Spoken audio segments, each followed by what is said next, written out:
Sans investissement dans l'agriculture, l'Afrique risque la pénurie alimentaire dans les 20 prochaines années. Pour les autorités nigérianes, de véritables engagements doivent être pris pour exploiter le potentiel agricole du continent. Je ne crois pas que l'Afrique ait besoin d'importer de la nourriture, mais nous considérons l'agriculture comme une activité de développement et non comme un secteur économique. Je suis convaincu que l'Afrique pourrait assurer sa propre alimentation d'ici quelques années. Nous détenons 65% de terres arables et nous devons en tirer profit. Conscients du rôle important du secteur agricole, les spécialistes préconisent également une vraie politique agricole.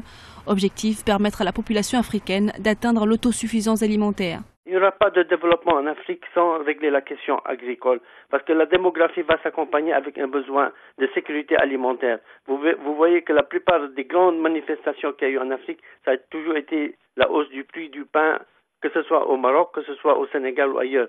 Donc régler le problème de l'agriculture est le pilier du développement agricole. Donc il y a un paradoxe entre la pauvreté des terres agricoles en Afrique et une vision d'une Afrique qui va être le vivier mondial de l'agriculture. Et comment on peut réconcilier ça? C'est qu'il faut épouser une forme de modernité de l'agriculture et aussi un respect des systèmes traditionnels de l'agriculture africaine. Le Nigeria a déjà changé sa conception de l'agriculture pour la considérer comme une activité économique à part entière.